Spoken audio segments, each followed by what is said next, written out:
What's up, everybody? Matt Gajewski here, back again with the Stochastic channel. Today, we're talking the Saturday Week 3 College Football DFS main slate. Before we get started, make sure to hit that thumbs up button, subscribe to the channel, and hit the notification bell so you know when this and all other content goes live. We're also brought to you by Bet365. They have a deal for those of you in Kentucky, Ohio, New Jersey, Virginia, Iowa, Colorado, Louisiana, Indiana, Arizona, North Carolina, and Pennsylvania. What you'll do is make your first deposit, bet $5 in any game, team, whatever it is, market, total. Whether it wins or loses, you are going to get $200 in the form of bonus bets. You must be 21 or older to play, 18 in Kentucky. If you or someone you know has a gambling problem, please call or text 1-800-GAMBLER. All right, first main slate breakdown of the year, and it is about time. Been really busy, but here we are. So this is our data sheet. It's available at stochastic.com along with our projections, ownership projections. Our new Sims tool this year is live.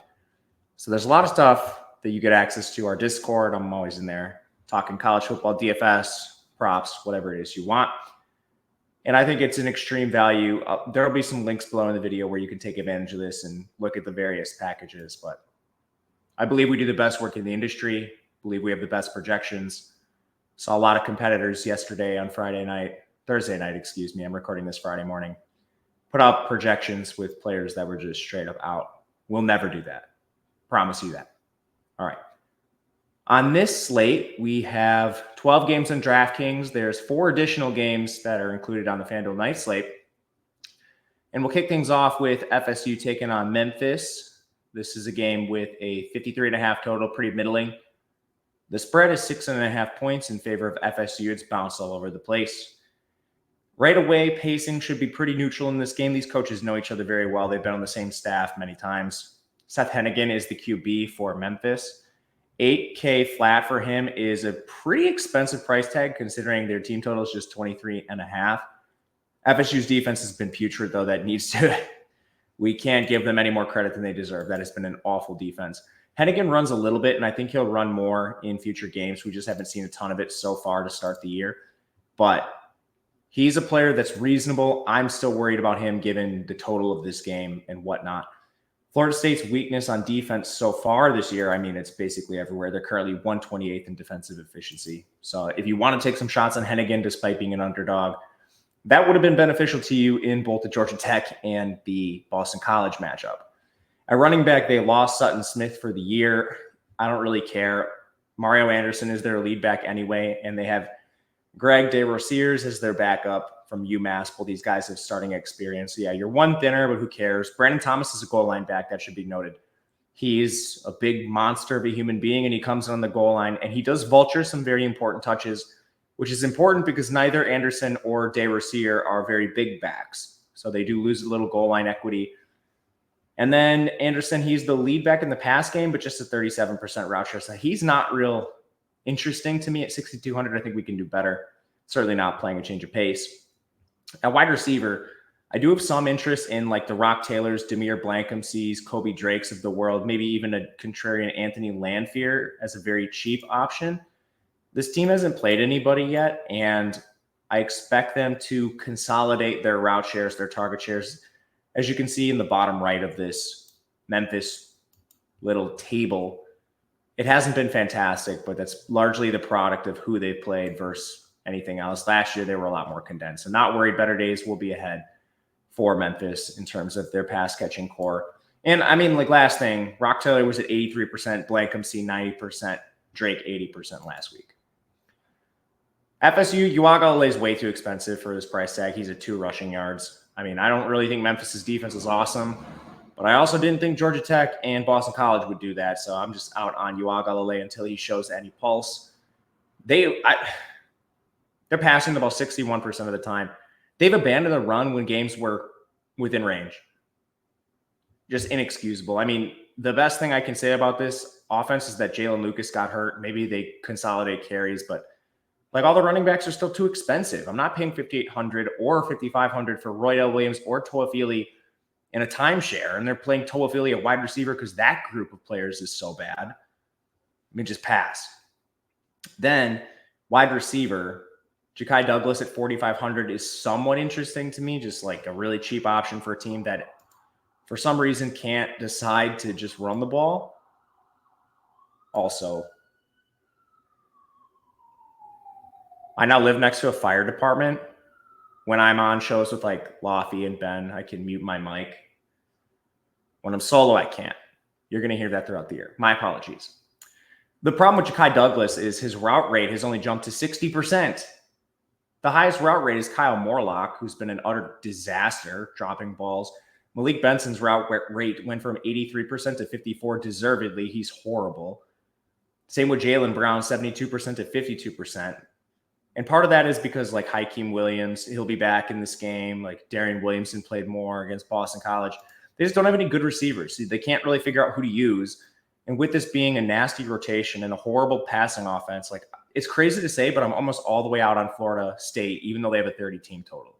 Just a disaster of an offense. All right. Second game, a ton more interest in this game. Oklahoma State, Tulsa. Awesome game. Implied team total 40 points for Oklahoma State, 17.5 point spread, 62.5 total is awesome. Oklahoma State first in pace, Tulsa's 37th. First place we're looking is Ollie Gordon. They're trying to give him 20 carries a game. Excuse me, this might be a rough video. Still coming off the illness too. Ollie Gordon, they're trying to get him around 20 touches a game, they said. That'll ebb and flow, obviously, 27 to 17 in the first two games.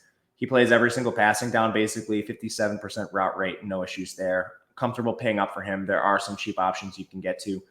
They pass a ton. This is relying on Tulsa keeping it close. Oklahoma State has shown a willingness to just pound the ball to dust when they are in these sort of blowout games. So it might be a lower volume game for Bowman. He doesn't run the ball at all, 15 yards on the ground so far this year. But if Tulsa keeps it close, you will see them pass a ton. 41 attempts per game for him. He still hasn't gotten for 300 yards per game despite 41 attempts. I mean, he's not very good, but he does throw the ball a ton. The receivers are awesome just because it's so consolidated. Presley's coming off a 19-target game after his buy low spot. Now you can kind of buy low on Dezon Stribling and Rashad Owens. None of their routes have varied whatsoever. We're talking all players. These top three, they're going to be on the field like 90+% of the time. No real issues there.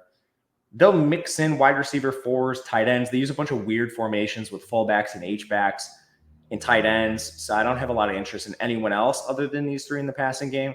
And I have less interest than I normally would just because I think they might smash Ollie Gordon into the back of this O-line like 28 times.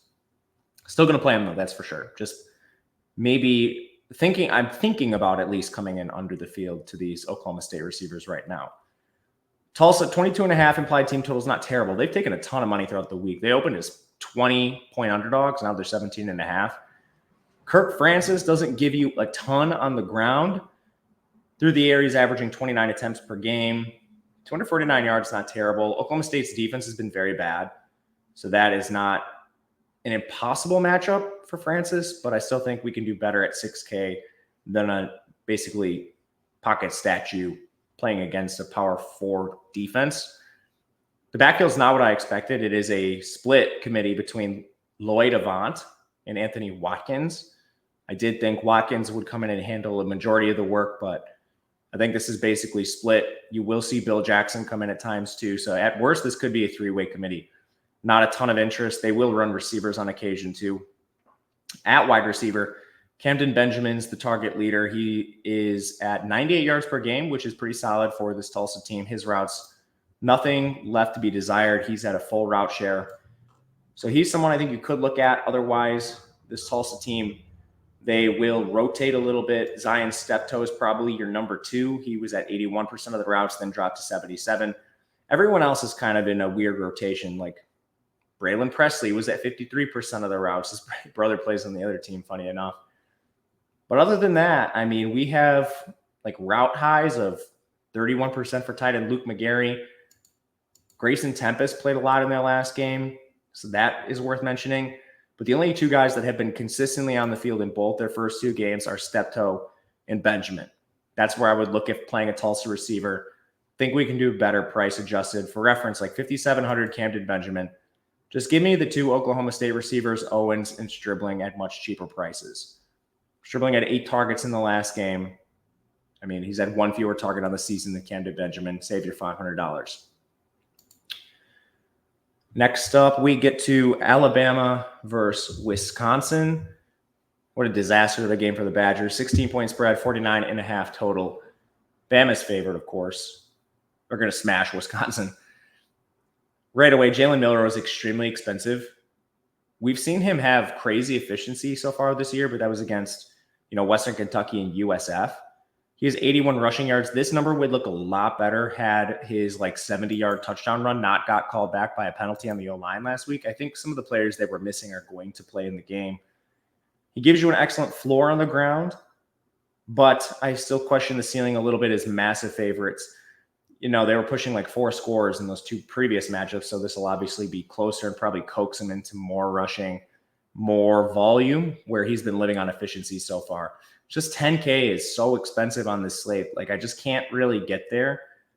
I'm going to need, some injuries probably to open up this slate in order to play Milroe at this price, which really pains me to say because I love Milroe. But, for reference, a 32.75 team total, we're pretty dang close to Florida State, significantly behind Oklahoma State.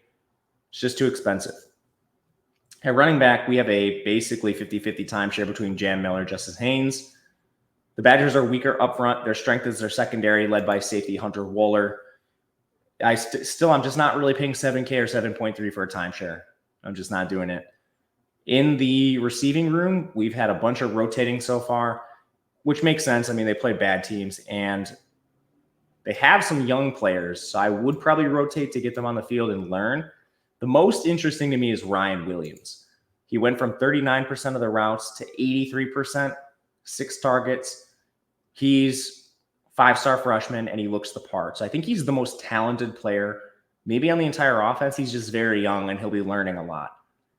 But I think he's the most interesting, just flat-out talent-wise. Otherwise, Jeremy Bernard's been playing the most. It hasn't looked great for him. 61% of the routes, up to 93. I expect that to remain pretty consistent. Neither of them are particularly expensive, and I will play them in the mid-range. I have no idea why Kobe Prentice is so expensive. He is a 34% route rate. Do not play Kobe Prentice. He stinks. Do not play Kendrick Law. He stinks. And that's about it.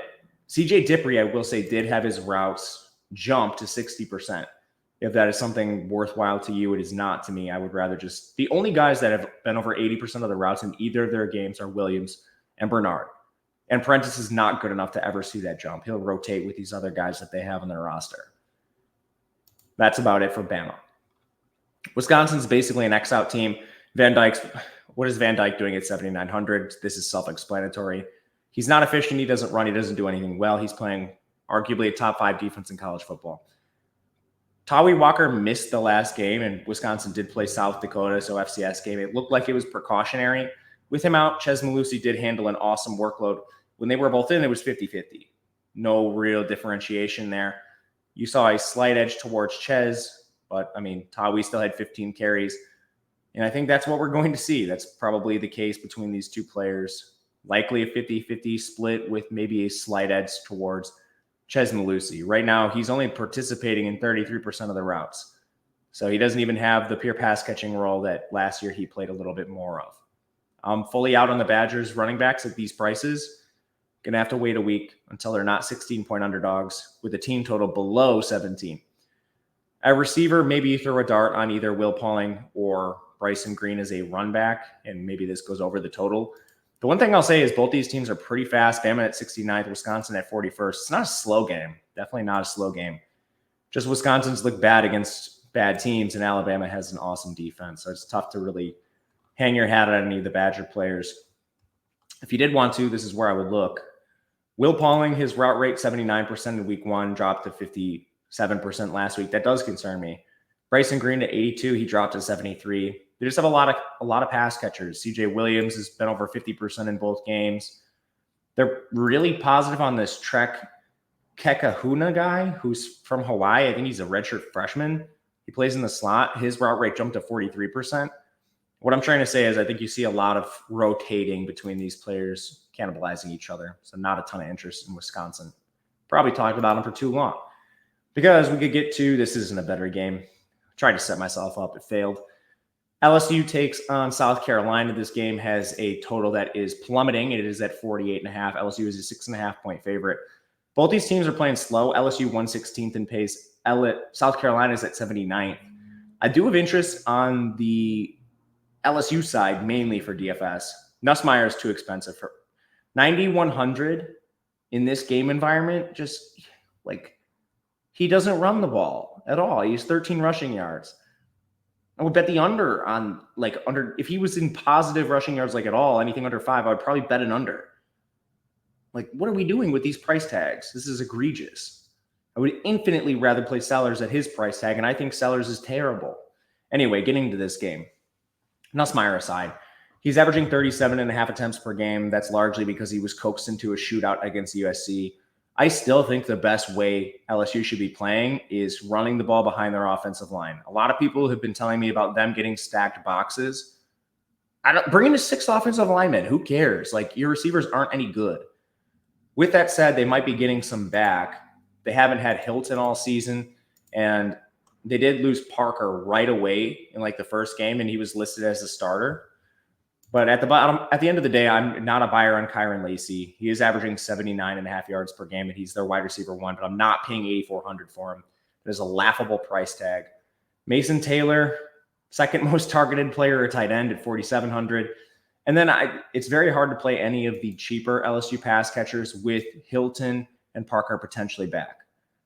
Well, I just don't know what the split is going to look like with those players, and I'm not sure anyone does. It also hasn't been consistent week to week. What we do know is Taylor's likely to be on the field most of these snaps, 84% of the routes to 80%. But CJ Daniels at 92 to 95% of the routes, would we be surprised if Hilton or Parker cut into that? I wouldn't be terribly surprised. I would be surprised if Lacy saw his snaps cut a lot, but I don't know. I think Lacy stinks, so maybe it's possible. Who knows? I also think they should just run the ball, so that's another reason why I'm basically out on all the LSU pass catchers. At running back, they did lose John Emery to an ACL. It's terrible because he looked great in their first game.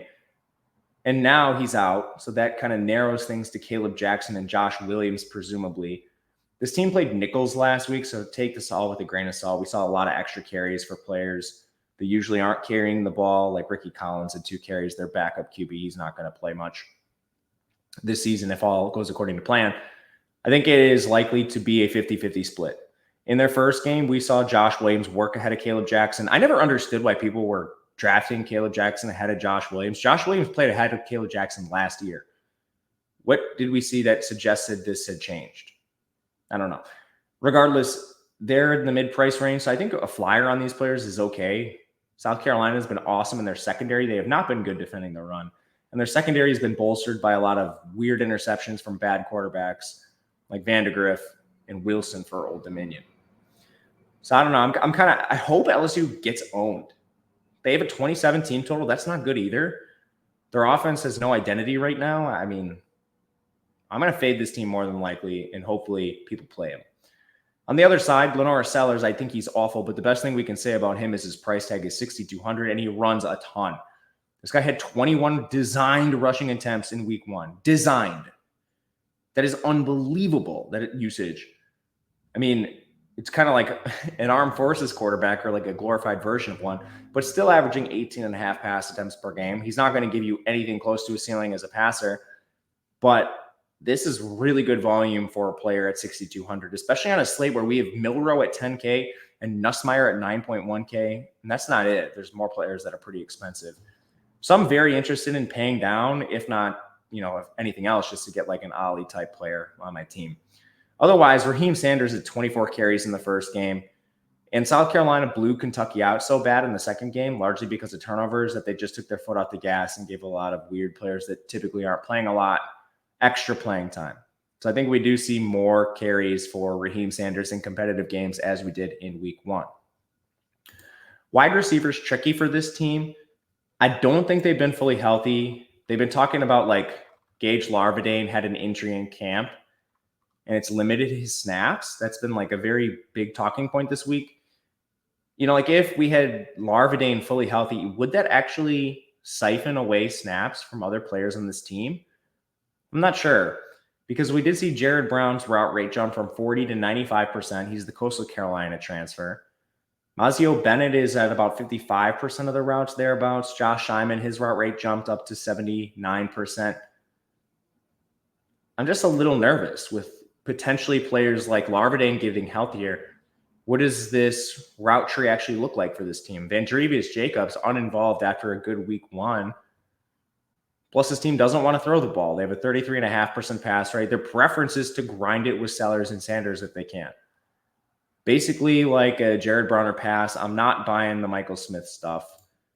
That was a big surprise. His route rate is below 32%. Don't do that. Simon is the better play if you're playing one of these guys. But just shows how volatile the South Carolina team is. All right, more interesting matchups here. Boston College taking on Missouri. 15-point spread, 54-point total. Missouri's got a big team total. Boston College, not so interesting. They basically have the win over Florida State that we can evaluate. FCS team in week 2. Castellanos, 81 rushing yards. We know he's going to do it on the ground. As a passer, he leaves a little bit to be desired. But he's not very expensive here. This is a pretty reasonable price tag on Castellanos. I anticipate having more of other signal callers, but he's not out of my player pool. And Missouri's defense is very good so far based on a tiny sample against horrible teams. They haven't allowed a point yet. But against Murray State and Buffalo, that's going to happen. They did lose Darius Robinson on the edge, Enos Rakestraw, and Chris Abrams-Drain, among a few others on their defense, along with their defensive coordinator, Blake Baker, who's at LSU. So there's a lot to replace for Missouri, and they have not been tested yet. What I'm saying here is I think there's a chance Castellanos has more opportunities than maybe the spread indicates. In the backfield, it's a committee. It is Trayshawn Ward, like 40%, Kai Robichaud, 60-ish%, which is made even thinner because Castellanos carries a ton. Castellanos had 16 design carries in week 1, and it worked. I mean, Florida State couldn't stop it. He only had 1 in week 2. And that's a product of who they played, not anything else. So not too interested in the Boston College backs as massive underdogs, but they have an efficient rushing attack so far. In the receiver room, Lewis Bond is really the only player worth mentioning. They're a run-heavy team. When they do throw, he looks to be the priority as the target leader on this team, but still a lot of potential issues. I think they rotate receivers a bit here. Bond was at 100% of the routes in week 1. You didn't really have anyone else over 60% for this team. Like the next best was Kamari Morales at 59%. Jaden Skeet, I think, is probably the best option as your wide receiver too, but it's very, very thin behind Lewis Bond. On a Missouri, untested so far this year, dealing with some injuries. I don't even think these people would be on the injury report if they hadn't played an FCS team in week 2, or excuse me, they played Buffalo, basically an FCS team. But a lot of players got banged up in games. That happens to every team. I will break some news to you guys. It's just not every team on the week 2 slate had the ability to remove their players in game because they were playing a lifeless opponent. Missouri did have that luxury. So everyone I think on this team is dealing with some sort of box score opportunity share that would be higher if they played normal teams. Brady Cook does have 33.5 attempts per game. He's at 228 yards. His efficiency's not been great. I don't know what they've shown. They've been pulling his players left and right. He runs more than 84 yards on the season so far, too. So a lot of interest in Brady Cook at 8,500. Certainly more interest in the other expensive quarterbacks we talked about so far. Backfield's a 50-50 committee so far. They did this early in Cody Schrader's career before letting the hot hand win, so we'll see on this. The big difference here is Nate Noel handles all the pass game work. His route rate is at 57%, whereas Marcus Carroll is at 18%. If I'm playing one, it is definitely Nate Noel. I'm not playing Marcus Carroll. He will not catch any passes. At receiver, Luther Burden has 8 targets in the year. He left like immediately in that last game. He's going to play in this game. So is Theo Weiss and Mookie Cooper. That's going to be your 3 wide receiver sets. Outside of that, I don't have a lot of interest in anybody. Brett Norfleet allegedly is going to play in this game. That's great for them as a real-life team, but they use a lot of 4 wide receiver sets. In those, you see Marquise Johnson and you see Mekhi Miller. They don't play enough individually for me to have a lot of interest, but I certainly do have interest in the 3 receivers that played 95% of the routes every single play. And that's Burden, that's Theo Weiss, and that's Mookie Cooper. And they're all at reasonable price tags considering their projected roles in this various offense and their levels of talent. Not scared of Burden at 9K. He's a player I would actually like to get to if he comes in at low ownership. That will be decided over the next couple days. Tulane, Oklahoma. Tulane, awesome showing last week against Kansas State. They're 13-point underdogs. It's a 46 total, and they're implied for less than 17 points. So there's not a ton of interest.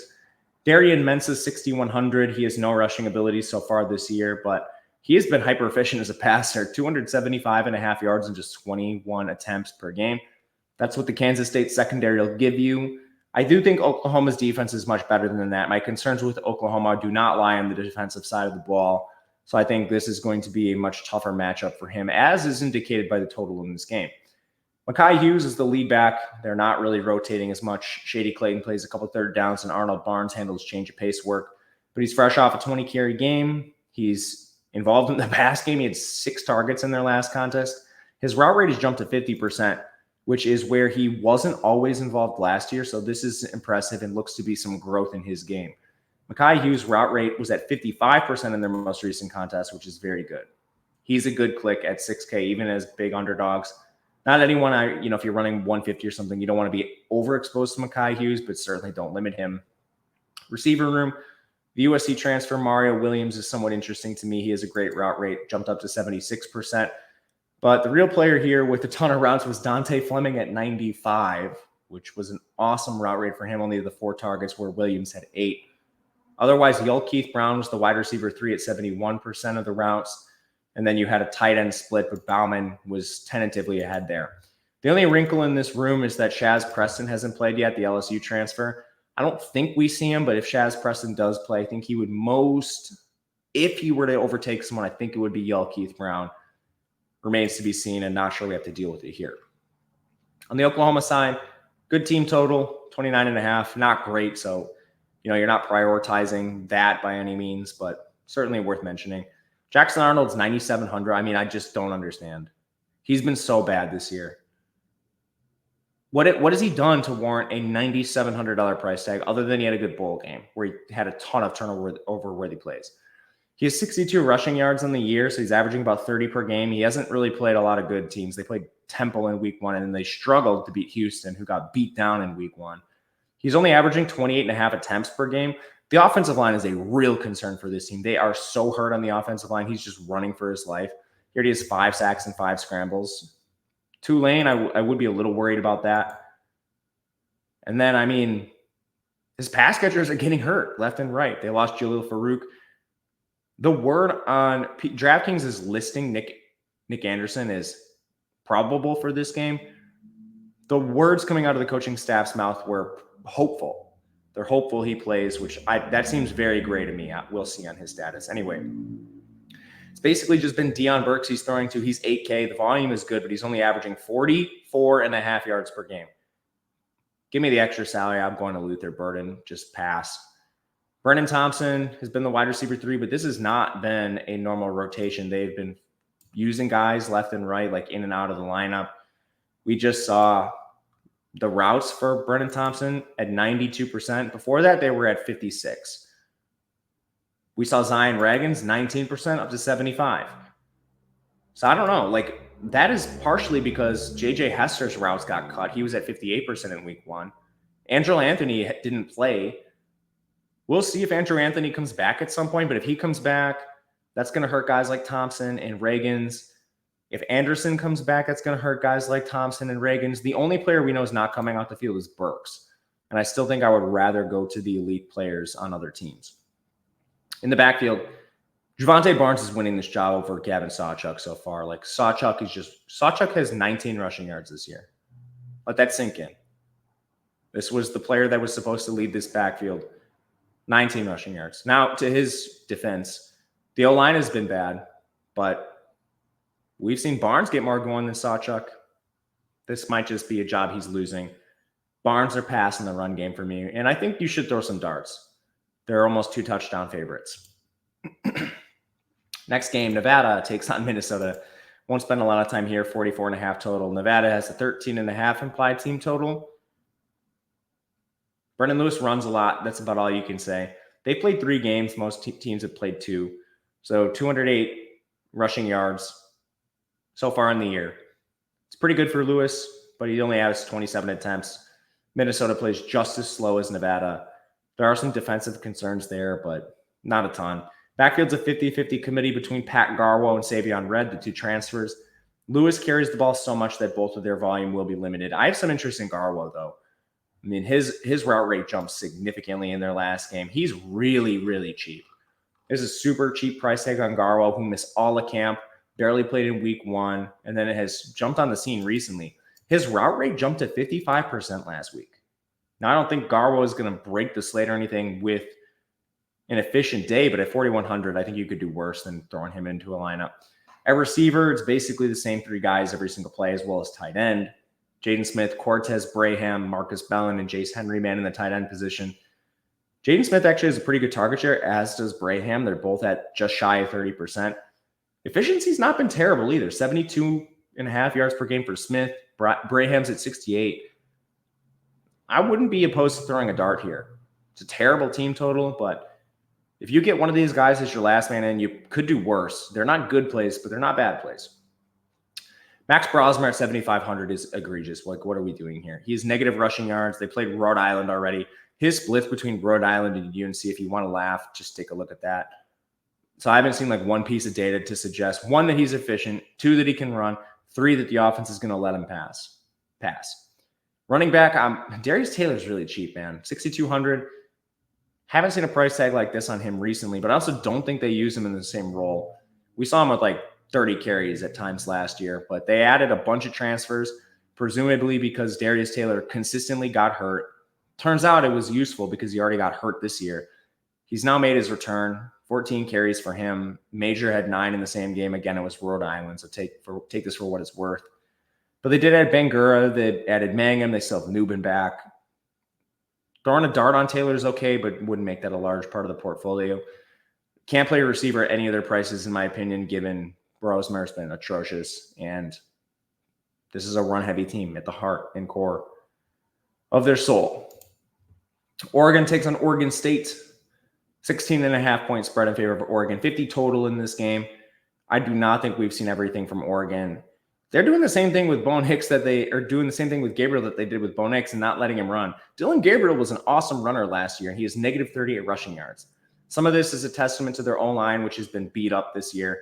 They need to get Bedford back. Hopefully that will solidify things. But Gabriel has not shown the same ceiling as he did previously, and part of that is they're just not letting him run.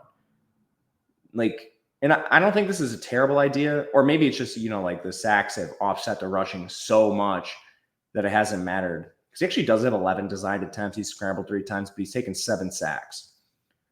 I do think better days are ahead for Gabriel on the ground, so don't panic.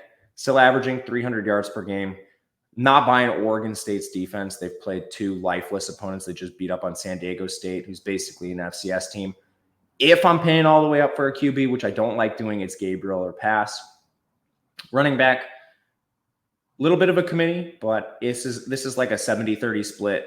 Jordan James to Noah Whittington. Far more interested in James at his price tag. He just has the ceiling, whereas I'm not sure Whittington does. Whittington had 6 carries against Boise State. James had 17.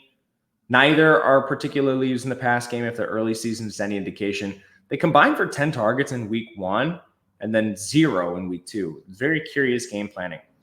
At receiver, you have Tez Johnson, Evan Stewart. I don't think we see Gary Bryant play again, which means Trayshawn Holden should be pretty locked into that wide receiver 3 job. I think Evan Stewart is far and away the best offensive player in this team. I still don't buy that Tez Johnson is significantly further ahead than Evan Stewart. Tez Johnson is a G5 transfer who came up and had an awesome season. Evan Stewart was like an alpha at Texas A&M as a true freshman.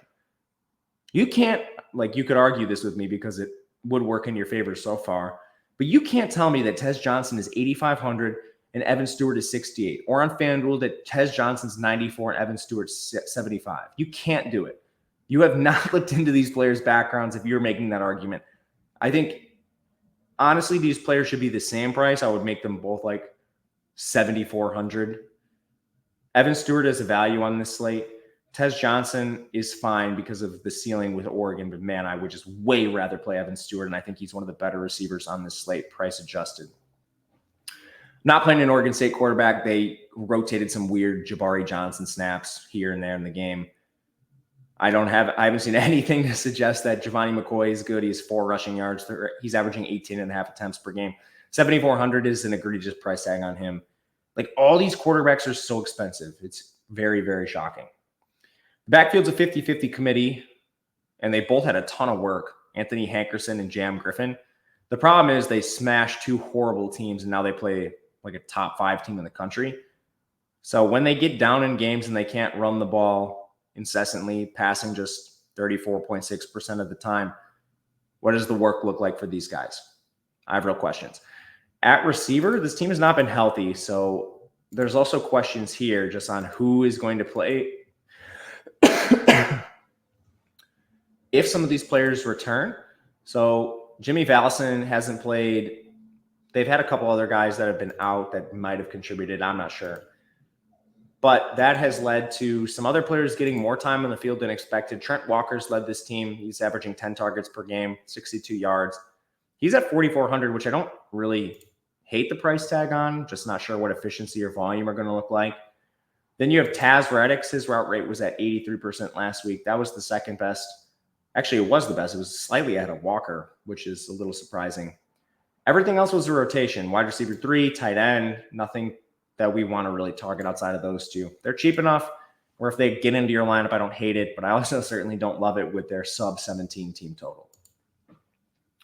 Washington State takes on Florida. This game has a 55.5 total. Washington is a 5.5-point favorite. We'll see on these teams. I view Washington State similarly to Oregon, where they beat up on some teams that I don't really respect. The Texas A&M win is by far the best out of the Pac-2 teams, any of their wins, but Texas Tech has like 9 starters out already. So what happens when they play better teams? With that said, Washington's rebuilding, so there's a chance that perhaps they're also being a little overrated. I guess we will find out. But John Mateer needs to be considered immediately because of his rushing upside. Saw him go over 200 yards against Texas Tech. That was a very, very eye-opening stat. Washington's played good defense so far, but they haven't played a lot of good teams. With that said, Mateer, 252 rushing yards on the year certainly needs to be mentioned. The last thing I'll say on Mateer is he's not sneaking by you anymore. He's 8,900. So you got to pay for him. The team total is 25. We will see. In the run game, Wayshawn Parker has been splitting mostly with Jovinsley Schlenbacher, Leo Pulalis. I don't know. Leo, I don't think plays much. But Wayshawn Parker, he's somewhat interesting to me. His route rate just shy of 30%. I think you could do worse at 4,100 than him. Unfortunately, wish that he was just in a better game environment, favorite or something like that, not ceding so much work to John Mateer. But he's at least worth mentioning. In the receiver room, Chris Hudson, Kyle Williams, Josh Meredith. These players are interesting because Washington State typically runs an air raid. Right now, they're passing just 30% of the time. So that is certainly going to rise, especially if this plays true to game script. But Chris Hudson, 84% of the routes. Williams, 88.5, and Meredith at 69.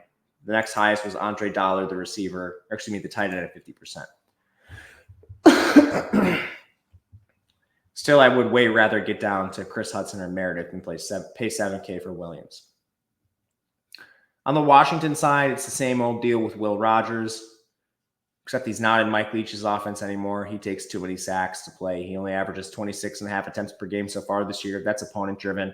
They're passing 52% of the time, but they're not playing fast. Remember, this is a Jed Fish offense. This is not Kalen DeBoer anymore. In the run game, Jonah Coleman has been pretty solid, and I think he's going to handle a feature workload. Washington State, pretty good on defense so far. Again, they haven't played anybody. What will surprise you is that efficiency metrics have them 127th against the run this year. That tries to factor an opponent and give you a ranking. So maybe there are openings for Jonah Coleman. I think it's somewhat interesting to take a flyer on him. His route rate is great too. It's above 43, or it's almost 43%. And again, they haven't exactly been tested. At wide receiver for Washington, we have Giles Jackson. Was at 77% of the routes last week. Boston, 87. Jeremiah Hunter, interestingly, went from 86 to 61. And then Kaleki Latu, 71% of the routes at tight end. Interesting there. But honestly, I think Jeremiah Hunter is probably my favorite play, just buying low on him. The Cal transfer. He's a player who's had a lot of talent at this point in his career. And there's still not that much separating these players in terms of targets. We'll see. We haven't gotten a great look at Washington so far this year, but it's hard for me to stack Will Rogers at 9,200. And then if you're not stacking him, what are you, just playing a naked receiver? Possible, but not my favorite. I'm going to take a drink of water before we go forward. Voice is rough.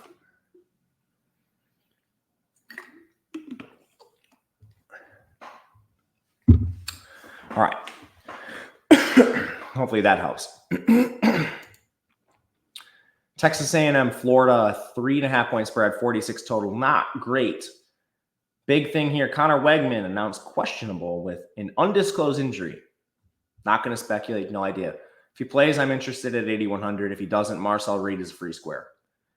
Beyond that, Le'Veon Moss, 20 carries in the first game. Amari Daniels, 5 as a change of pace. Le'Veon Moss should firmly be in your player pool, given this workload we saw in week 1. They played an FCS team in week 2.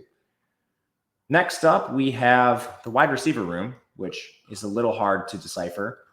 They had some guys leave the game last week because of injury. I don't think we see anyone miss this game other than the players that have already been out. With that said, Ja'Day Walker, Noah Thomas, and tight end Trey Watson are the players I expect to have the highest route shares, along with Cyrus Allen. Sorry, can't forget him. He's the target leader on this team. In that first game against Notre Dame, it was 92% Cyrus Allen, 97% Thomas, 67% Walker. He's had the biggest health questions. So that's how I would rank them. And I do have definite interest in Cyrus Walker at 4,800 right now. The total in this game has been coming down, which is a bit of a surprise, probably just because of Wegman. But I mean, a lot of people were calling for Wegman's head already after one game. Marcel Reed can run a little bit, and some people think he's a better fit for this offense. His running is actually one of his better skills. If he starts, he'll be the free square of the slate. I'm not sure we get that news ahead of time. This game is at 2:30 Central, so it's in the late window.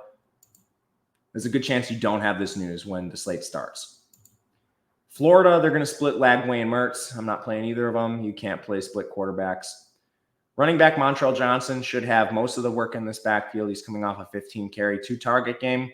Wish it was a little healthier, but Texas A&M's defense did not look great in their first matchup. He'll be interesting at 6,100. He's not too expensive. Eugene Wilson is questionable with a lower body injury. That is big news on the slate.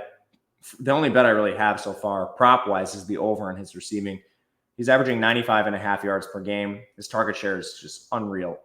And whether it's been Lagway or Mertz, it hasn't mattered with Eugene Wilson. So I love him if he plays. We don't know that information yet. If he doesn't, I would expect Elijah Badger to be the 1, Jameer Dike to be the 2, and maybe Aiden Mizell is the 3, because I already lost Khalil Jackson. I already lost a lot of their depth receivers. I'm just flat out not sure who their 3 would be right now. We'll do more research, but early lean would be Mizell. Tight end Arliss Boardingham, 66% of the routes down to 50 in week 2. He'll be somewhat of a part-time player with Hayden Hansen.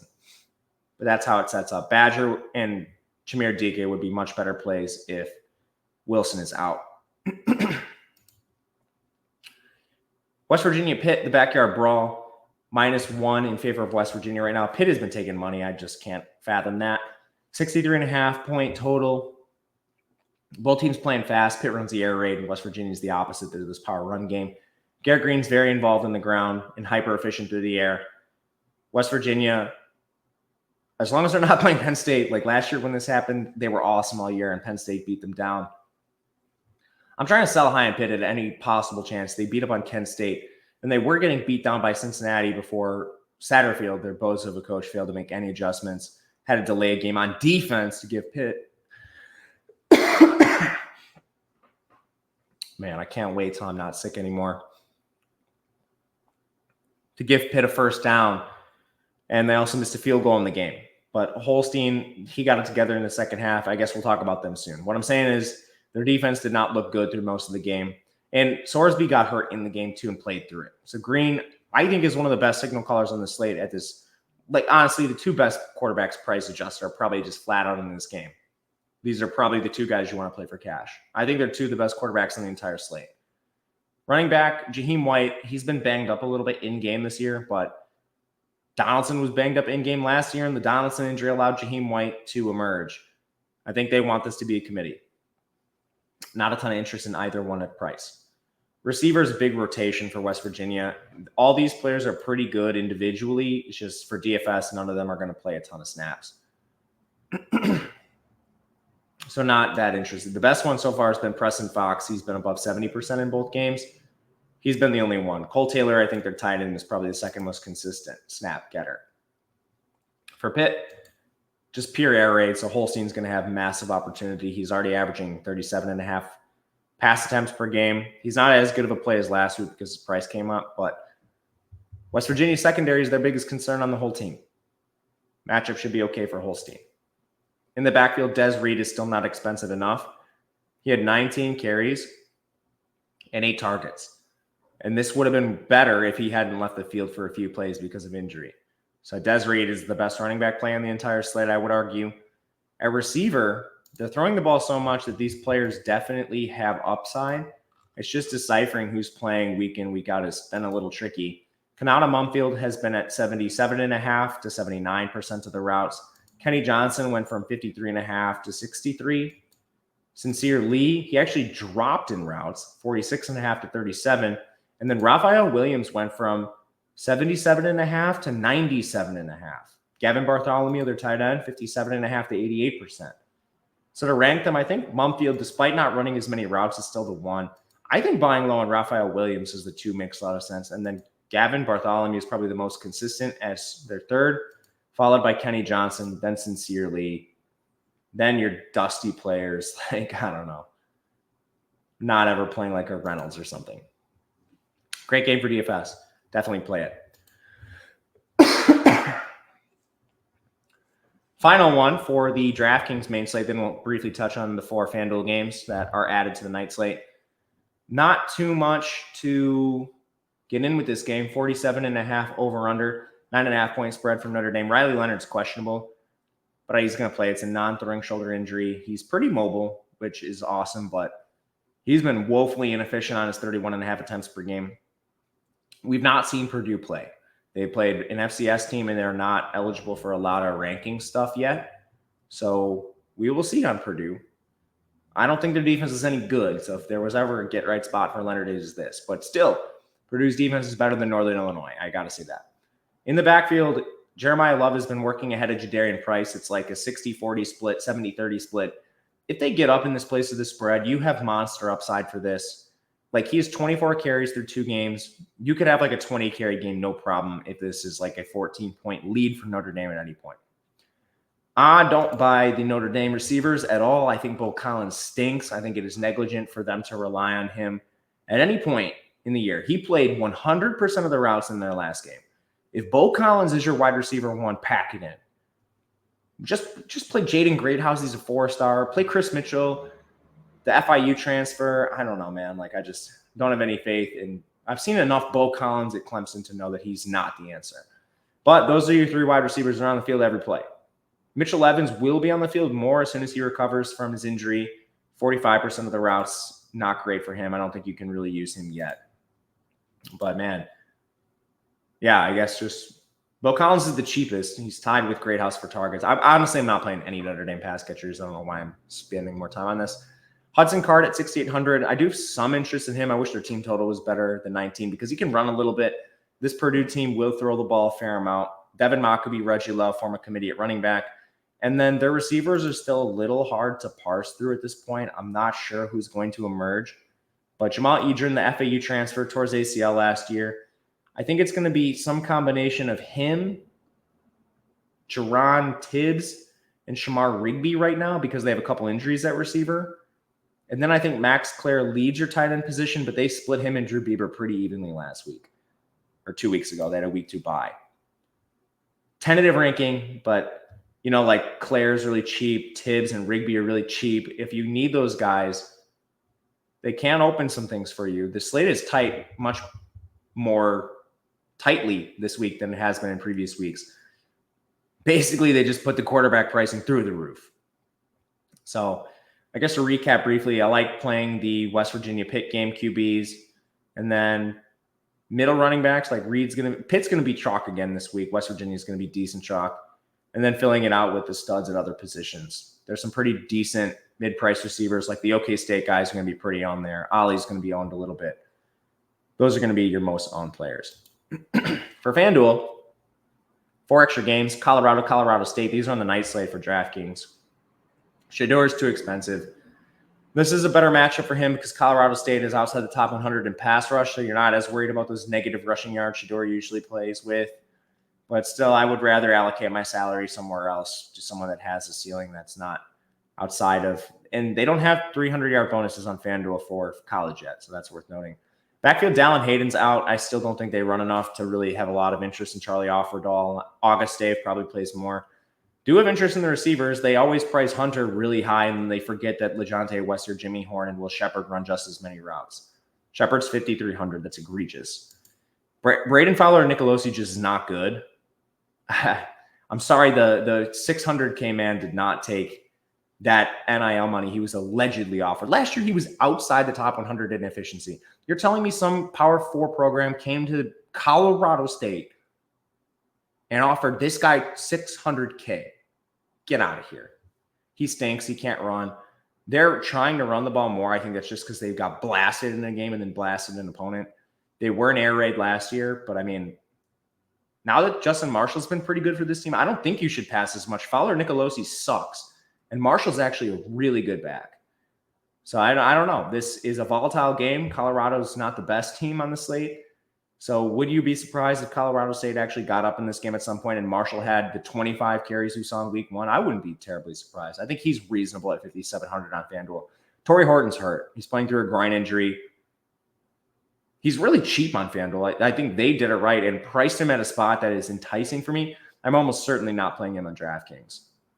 And then they've rotated receivers a lot behind him, so I don't have a lot of interest in anyone else on this team. But this is a real consideration on FanDuel with Horton. Georgia, Kentucky, 44.5 total here. Georgia, stuff or pass. Beck's always in play. He's always live for a 300-yard bonus if Georgia decides to try more than normal. In the backfield, ETN this is probably the best game for him in a while. 5 carries in his debut, but he's going to need competitive games to coax the ceiling out of him. Georgia does this every year. If it plays to the spread, like ETN's going to have 12 carries. That's it. At receiver, I do think you're a little narrower than we originally thought this team was going to be. When you look at the routes, Arian Smith was at 83% in week 1. Dominic Lovett was at 75%. And then everything else is basically rotation. Colby Young, Dylan Bell around 50%. Oscar Delp got injured, but they don't need Oscar Delp to play every snap because they added Jurasic. Lawson Lucky's been playing a ton, so that's a rotation. Same Georgia as the last 5 years. They rotate more than most teams because they don't need to play their studs every snap. Brock Vandegrift got benched in their last game. His leash has got to be as short as possible, even against his former team. 6 rushing yards. The O-line's doing him no favors. There's not much to say on Brock Vandegrift. He's too expensive at 6.5K. In the backfield, Jason Patterson's now out to join Trayanum. That means Demaisumu Karngbai should handle 99% of the running back touches, assuming he's healthy. What's the efficiency like? Probably really bad, but he's 5,500. And he has no competition, so he's in play. The receivers, Kentucky's passing 36% of the time, and they had a game that they got blown out in. I don't think you can play receiver right now. UCF TCU, a really fun night slate game. KJ Jefferson's way too cheap considering the option offense he'll be running. They play 2 cupcakes, so we haven't seen him unleashed. Look for him to get unleashed in this game. Love KJ Jefferson's mobility and passing upside. RJ Harvey, I think, is a pretty good play on DraftKings more than FanDuel, I guess. He's above 10K on FanDuel. Just play KJ Jefferson is the main takeaway here. Do not play Penny Boone. Penny Boone did not touch the ball until the second half. He is a third-string handcuff to this offense. Miles Montgomery is clearly ahead of him. Penny Boone made a mistake transferring here. I know people love to say, like some people get fixated on these players that were good at low conferences, and there's like this obsession. They want to be like the first player or the first person to identify a player. Just because they played well at Toledo doesn't mean you're going to play well in the Big 12. That's all I have to say on that. RJ Harvey's not losing his job to Penny Boone. Kobe Hudson, lead receiver for this team. They should throw far more than they have so far this year. 9 targets. Not much to say. It's him, it's Townsend, and I think everything else is going to be a rotation beyond these guys. Josh Hoover, no rushing ability, so he needs to get all his work passing. UCF has played 2 cupcakes, so I don't think we really know, but TCU is still favored in this game. Hoover is not super expensive on FanDuel. He's a little more than I'd like to pay for him, but he isn't play. This guy's a 300-yard factory, even though I don't know how good he actually is. Cam Cook also had 20 carries in their first game, along with the target. He's 7,900 on FanDuel. That is firmly in play. Love that price tag on Cam Cook. And then you go down to receiver. They've been a little banged up. They lost Bailey in the last game. Wright was injured as well. Do they play? Do they not play? You'll have to wait till warm-ups more than likely. So that's first thing. Otherwise, Beck, he went from 93% of the routes down to 48. Some of that is opponent-driven, but some of it is just availability of other receivers. JoJo Whirl came back, so I mean, is Beck really designed to play 93% of the routes? I don't know. I would rank these receivers like this. Number 1, Savion Williams. Number 2, Beck. Number 3, J.P. Richardson. Number 4, probably Drake Dabney. Number 5, I'll go Eric McAllister. 6, JoJo Whirl. And I'm going to cut it off there. So I don't know about the other statuses of these players. Last game up, Maryland, Virginia. Another banger for the night slate. I think this comes in over the total of 57. Maryland's a 2.5-point favorite. Maryland's been pretty balanced so far this year. I think that's largely opponent-driven. Billy Edwards has surprised me. He's very expensive on FanDuel for some reason. I like his price more on DraftKings. Decent mobility, pretty efficient passer. We'll see how he does against Virginia, who's a lower-end Power 5 team, Power 4 team, but still a Power 4 team. Best team Maryland's faced all year. They just played Michigan State, who's a corpse. Okay, maybe I'll give Michigan State a little more credit. I'm not sure if they're a lot better than Virginia. Let's put it that way. But Billy Edwards, regardless, has been impressive to me. I did not have a lot of faith in him to start the year. He's been decent. The backfield's been more of a committee than I suspected. Roman Hemby is splitting time with Nolan Ray, Kobe McDonald, and Edwards has run a little bit himself. The real spot here to target is receiver. Ty Felton's at 10K on FanDuel. Caden Prather is at 61. I would rather just play Prather right now. I think the talent will eventually converge between them. But Felton, holy smokes, he has been dynamic this year. Outside of that, pure rotation, no interest there. Colandrea for Virginia, I think, is reasonable. He runs a fair amount, and this guy's just a wicked gunslinger. He'll get as many turnovers as touchdowns, but that's not always bad for DFS. 33 attempts per game. They're passing 63.5% of the time with the 72 rushing yards. That's good enough for me. Clearly played Colandrea. He's leading the team in design carries right now. Bananas. So don't play running back. Receiver Malachi Fields is the clear number 1. Charles Harris, clear number 2, so it seems. Definite interest in both of those players at wide receiver. And then if you're throwing some darts, I think you could also get to a Chris Tyree. He was banged up in the preseason, but he was at 80% of the routes in their last game. And that will do it for the slate. I have some work yet to do on projections, so won't rank everyone by position right now, but I appreciate you all watching. Thank you. If you have any questions, feel free to reach out to me in the DMs. I'm available there. Otherwise, we'll hopefully be back next week. And until then, good luck. We'll see you guys later.